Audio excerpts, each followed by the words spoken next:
Sveiki, sugrįžę, mėly klausytojai, su dar vienu nauju pirmadieniu sveikinu. Ir šiandienos tema yra, kaip išvengti baimės, kaip nugalėti baimę suklysti.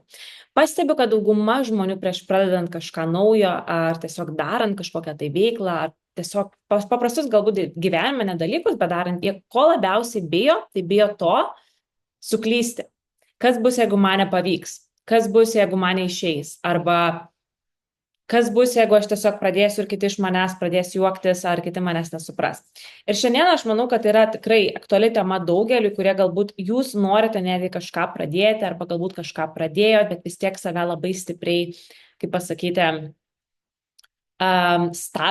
tiesiog stabdot, nes jums yra baisu suklysti, bet aš galiu pasakyti taip, mėlyjei. Tai yra baisiausia, ko mes bijom, ne tai, kad suklysti.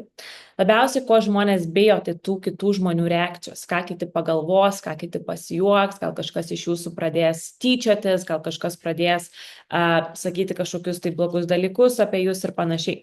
Tai čia yra kažkas, ko dažniausiai žmonės bijo, ne to pačio suklydimo, bet tos reakcijos, kuri įvyks, kai jūs suklysit.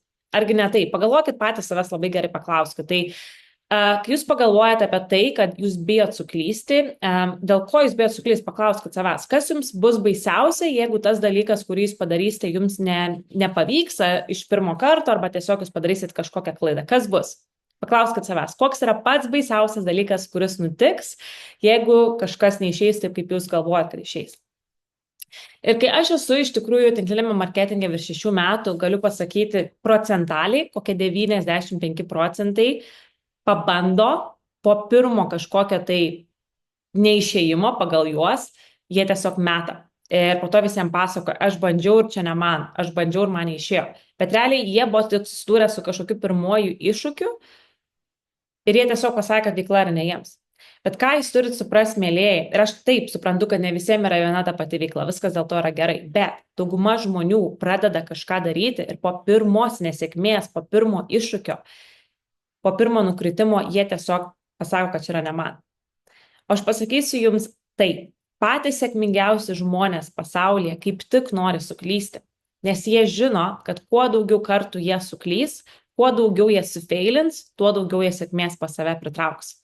Tai jie ne tai, kad jie bando išvengti nesėkmės, jie tiesiog nori kuo greičiau suklysti, nes jie žino, ant kiek tai yra svarbu, norint turėti sėkmę. Čia yra lygiai tas pats, ne, kaip yin and yang, kaip saulė ir mėnulės, šviesa ir tamsa, lietus ir saulėta diena. Turi būti kažkokia dvipusė visada. Jeigu jūs norit gyvenime pasiekti sėkmės, jūs turėsite suklysti, jūs to neišvengsit, suprantat. Pagalvokit netgi apie tokius dalykus, ar ne, važiuoti su dviračiu. Kiek kartų mes nukritom nuo dviračio, arba mums buvo sunku pradėti važiuoti, kol mes išmokom važiuoti minti to dviračiu. Kiek kartų mes bandėm atsistoti ir pradėti vaikščioti, kai buvom vaikai, kiek mums tėvai kartu sakė, eik, nepasiduok, tu nukrenti, tu vėl atsistoji. Ar mūsų tiesiog tėvai paėmė ir, jisai nebevaikščius, nes jisai 2 kartus nukrito, tai jis visą gyvenimą tiesiog nevaikščius. Ne, nes mūsų tėvai žino, kad tai viskas vyksta, tu turi nukristi daug kartų, bet tu pradėsi vaikščioti ir tas tavo vaikščiojimas, pasižiūrėkite į vaikus, jie iš pradžių vaikščio taip labai, kaip pasakyti, nerangiai, o paskui pradeda vaikščioti. Tiesiog tai tampa automatas jiems, bet kiek kartų jie sufeilino, kol jie pradėjo vaikščioti, kiek kartų jie nukrito nuo dviračio, kol jie pradėjo važiuoti, kiek kartų galbūt neišėjo plaukti, reikėjo pagalbos, reikėjo palaikymo, kad prilaikytų, kad tu išmoktum plaukti pats vienas. Tai čia paprasti dalykai, kurie mums dabar yra paprasti, bet kažkada mums nebuvo paprasti. Lygiai tas pats yra bet ką mes siekiam gyvenime, mėlyjei. Bet ką mes dauguma žmonių darom, mes bandom išvengti nesėkmės, mes bandom išvengti tų visų failures, kaip sakant, nes viskas turi būti tiesiog tobula. Ir čia yra kažkokia iliuzija pa žmonės, aš nežinau, kaip žmonės va taip galvoja, kad viskas turi būti tobula. O jeigu kažkas nėra pagal planą, tai reiškia, jau čia ne man ir aš pasiduodu ir čia tiesiog viskas, aš jau metu viską. Bet jeigu va tokie pavyzdžiai, ką jūs darot su savo vaikais, jūs vaikus mokinat vaikščioti, jūs vaikus mokinat važiuoti su dviračiu, su paspirtuku, su visokiom transporto priemonėm, paskui mes pradam vairuoti mašiną mokintis ar ne, tai mes sufeilinam labai daug kartų. Aš, pavyzdžiui, atsimenu, kai aš mokiausi vairuoti, man buvo iš tikrųjų tikriausiai pati didžiausia kiek kartų aš suklydau. Ta prasme, aš iš 3 karto išlaikiau, bet aš tiek padariau klaidų besimokinant. Aš tiesiog ateidavau į tas pamokas ir aš tiek bijodavau iš tikrųjų sėsti ant to vairo, nes iš tikrųjų mano instruktorius irgi labai ten rėkdavo, nu, žodžiu. Bet esmė tame, kad aš daug klydau, mokindamas vairuoti, labai daug klydau. Bet žiūrėkit, kas nutinka. Kai mes suklystam, mūsų smegenys išskiria chemikalus, tai kaip adrenalinas. Ir mūsų smegenys labai stipriai užfiksuoja tas visas, kaip pasakyti, mes pasitumėm klaidas ir panašiai. Bet tai būtent mus ir padaro geresnius. Dėl to mes kitą kartą prisiminsim, aha, čia buvo kažkas, ką aš padariau kitą kartą, šį kartą aš padarysiu geriau. Ir mes vis tampam geresni dėl to, kad mes mokomės iš savo klaidų. Tai yra lygiai tas pats, kaip mes, ko dauguma žmonių bijo, pradėti kažkokią veiklą arba pradeda kažkokį verslą. Ir jie galbūt nesurenka klientų taip greit. Galbūt dauguma žmonių jiems sako ne. Galbūt kažkoks jūsų partneris išėjo, nebenori su jumis dirbti. Galbūt kažkas įvyko toje organizacijoje, ar ne? Ir tada jūs iš karto irgi nuleidžiat rankas. Ne. Bet jūs turit suprasti, kad tai yra dalis proceso, tai yra dalis sėkmės. Patikėkit, per visus šitos 6 metus, va, kaip dauguma kiti man žmonės sako, o tau gerai tinklinėme marketinge, čia turi komandą, tau čia keliauji, būni Azijoje 6 mėnesius, tau čia taip viskas gerai susidėliojo. Nu, okei, bet tu nežinai, kiek kartų aš sufeilinau. Kai kiti žmonės jau senai būtų sakę, čia ne man, aš išeinu, ta prasme, einu į savo 9 to 5 darbą, ne, aš toliau ėjau ir dariau, nes aš žinau, kad tos klaidos mane ir nuves ten, kur aš noriu būti. Esu labai daug klaidų padarius, labai ir dar po šią minutę darau. Aš nesu kažkokia tobula, tas pats yra su podcastu. Mano pirmieji epizodai, kai aš pagalvoju irgi, kiek buvo klaidų, kiek buvo ir dabar, vėlgi kažkada sakysiu, kad tai yra klaida, ką aš darau ir panašiai. Bet buvo labai daug dalykų, iš kurių tiesiog tu mokais. Ir aš galiu pasakyti, tie netobuli žingsniai yra daug geriau negu iš vis jokių žingsnių, negu tiesiog sėdėti ir galvoti, aha, kas čia bus, kai aš pradėsiu tai daryti, kas čia bus, ką kiti apie mane pagalvos, ką čia apie mane kažkas pasakys. Pasakysiu aš taip, mėlyjei, žmonės apsikrovę savo problemom, lygiai tokiais pačiais klausimais gyvena kaip ir jūs. Ir jie tikrai mažiausiai galvoja apie tai, kas bus, kai jūs suklysit. Patikėkit, mažiausiai žmonėms rūpi. Taip, gal ten vienas kitas kažką pašnekės, tarpusavį pasijuoks ir panašiai, ar whatever, bet dažniausiai tokie žmonės, kurie tai darys, jie patys toli gražu dar nebus žengę to žingsnio, kurį žengėte jūs. Nes tas žmogus, kuris iš tikrųjų bus, kaip pasakyti, labiau pažengęs negu jūs, jisai kaip tik jūs palaikys ir sakys, varyk, daryk, aš palaikau tave. O tas, kuris kaip tik ne, jisai ir kaip tik tau bandys tave tempti žemyn ir panašiai. Na, aišku, tokiais atvejais dar reikėtų apmastyti savo ratą aplinkinių žmonių. Ar jūs su tokiais žmonėmis norite save apsupti, kurie tiesiog nori jūs tempti žemyn ir pasijuokti iš jūsų nesėkmių, ar tiesiog jūs palaikyti. Nes čia vėlgi galbūt tos draugystės yra, kurios turėtų būti apmažintos jūsų rate. Jeigu jūs norite iš tikrųjų susikurti palaikančią žmonių grupę, o ne tiesiog žmonių, kurie nori su jumis praleisti gerai laiką, bet iš tikrųjų nenori jums nuoširdžiai linkėti sėkmės. Ta prasme, ir tikrai matau daug žmonių, dėl to, pavyzdžiui, pas mane galiu pasakyti, ratas draugų yra labai labai mažas. Aš tikrai galiu pasakyti, žmonių, su kuriais aš galiu pasitikinčiai bendrauti, tai yra tikriausiai keletas. Tikrai, ta prasme, aš jau tikrai neturiu daug. Nes tiesiog per laiką tu atsirenki, kas yra kas, tu žinai, kas yra žmonės, kuriais tu gali pasitikėti visų 100%, su kuriais tu gali dalintis dalykais nuoširdžiais, o kur žmonės galbūt iš tikrųjų nelabai linki tau tos daug sėkmės, tiesiog yra tam tikra gal kažkokia nauda ar panašiai, ar ne? Nu, ta prasme, nes aš pažiūriu ir kiek yra daug žmonių, kurie ten draugai, geriausi draugai ir va, pažiūrėk, tas žmogus pradėjo veiklą, siekti savo svajonių kažkokių ir jau tas draugas, geriausias draugas, kaip sakant, jau jo nebepalaiko, nes jisai va pradėjo tą veiklą ir jisai čia tipo vos ne priešas jam pastaro. Nu tai čia yra tikra draugystė, ne, tai jeigu tu esi draugas, tu palaikysi tą žmogų toliau, kad ir ką jis darys, jeigu jam tai yra kažkas, ką jis nori daryti, jeigu jis daro, jeigu tu esi tikras draugas, tu palaikysi, jeigu ne, tu tada tiesiog už nugaros apkalbinėsi ar akis jam sakysi tos dalykus. Tai tu reiškia, nesi tikras draugas. Tai vat reikėtų labai gerai apmąstyti tos žmonės, su kuriais jūs dalinatės savo gyvenimo dalykais. Taip, aš suprantu, gal su kai kuriais žmonėms mes užaugom. Ir yra tas toksai ryšys, tas toks kaip ir prisirišimas, bet žinokit, nereiškia, kad su tai žmonėm reikia būti visą gyvenimą, jeigu jūs norit aukti, o jie nenori aukti su jumis. Prasme, čia labai tiesiai šviesiai sakau, bet tiesiog nereikia tiesiog geriau turėti vieną tikrą žmogų šalia savęs negu 100 apsimetėlių, kurie apsimeta, kokie yra tavo faini draugai, nors iš tikrųjų iš nugaros apkalbinėja tave, kai tu išeini iš kambario ir apkalbinėja aplink tave. Čia nėra tikri draugai. Čia tikrai nėra tikri draugai. Tikri draugai kalbės tavim akis į akį, ne už nugaros spręs problemas. Tai Tai vėlgi, jeigu jūs dėl tokių žmonių stabdot save, tai apžiūrėkit labai gerai, koks yra jūsų ratas. Bet esmė yra tame, kad mes, norint gyvenime kažką pasiekti, mes turėsim suklysti. Ir jeigu jūs norit labai daug pasiekti gyvenime, jūs turėsit labai daug suklysti, labai daug suklysti. Tai yra dalis proceso, mėlyje. Ir patikėkit, aš sakau savo patirties, kai aš pradėjau šią veiklą, aš atsimenu, kokie buvo mano postai, koks buvo mano Instagramas, ta prasme, ką aš ten iš vis keldavau, aš rašydavau lietuviams žmonėms angliškas žinutės, kažkokią ten vieną žinutę siuntinėdavau visiems ir man.